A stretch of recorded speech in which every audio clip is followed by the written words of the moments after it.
তার মানে এখন যে স্বাধীন করে এলাম সংগ্রহ করছে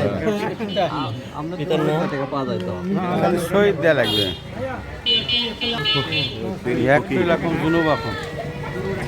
খলিল ভাই যাচ্ছেন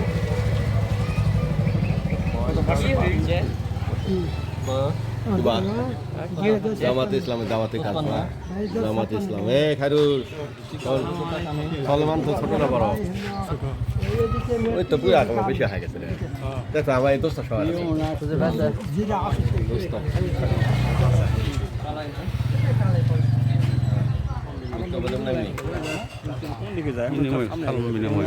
কথা বিনিময় আল্লাহর হুকুম যে নামাজ পড়ি আল্লাহ দেয় হাত আল্লাহর হুকুমে রোজা রাখি নাকি আগে টাকা আল্লাহর হুকুমে করি আল্লাহর হুকুমে দেশ সমাজ রাষ্ট্র চলুক আমরা মুসলমান হিসেবে চাষ কিনা সেটা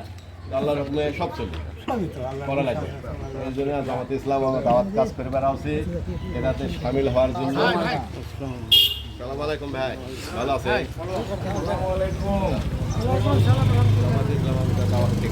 বলেন সনাতন ধর্মের লোক আমাদের কাজ আপনি সমর্থন করলেন করলেন মৃত্যুর আগ পর্যন্ত দোয়া করে আল্লাহ যেন তাকে হেদায়েত দান করেন আমিন বুঝছেন কাজ করার সুযোগ দেওয়া লাগবে তাই নাকি ভালো ভালো কাজ আমার যদি ক্ষমতায় আসে সবচেয়ে নিরাপদে থাকবে মানে যে আপনাদের ধর্মের লোকেরা সব বিষয় কোনো বৈষম্য থাকবে না 171 সালের পর থেকে ইনশাআল্লাহ জামাত আরে বৈষম্য থাকবে হিন্দুরা কোথায় চলে হাল দিবে বলা তো আরো ধর্মের লোকরা বেশি নিরাপত্তা রাখবে মিথ্যা বলে মানুষকে বেশি নিরাপত্তা ওনার বেশি জানে সেটা বেশি নিরাপত্তা রাখবে আমরা তো আপনার প্রতিবেশী আপনি আমাদের যেই বলি আমাদের আশেপাশে আবার অন্য লোকের পাশে তো আপনাদের অন্য লোকের ব্যবহার খালি দেখবেন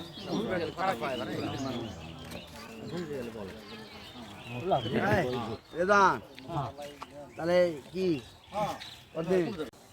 জি ইনশাআল্লাহ আল্লাহ বিভিন্ন আল্লাহ দিন প্রতিদিন সর্বক্ষেত্রে জীবনে ব্যক্তিগত পারিবারিক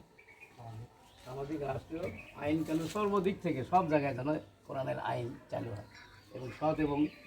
ভালো মানুষ যেন দেশ পরিচালনায় অংশগ্রহণ করে সেই আন্দোলনে সেই সংগ্রামে সেই প্রচেষ্টায় শরীর হওয়ার জন্য আমরা ইনশাআল্লাহ আহ্বান জানাচ্ছি জি ইনশাআল্লাহ সমর্থন দেওয়ার জন্য শিক্ষক আছে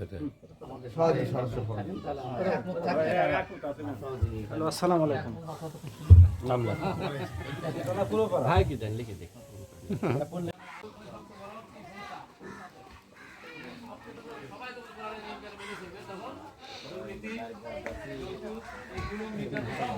হ্যাঁ হাঁটা লাগবে খুচরা টাকাও মানে দাওয়াত দিচ্ছি সবাই মিলে যদি আমরা সমর্থন না করি তাহলে হবে না নাকি তো এই পরিস্থিতিটা পরে আপনারা এই আমাদের মহিলা বিভাগও আছে তারা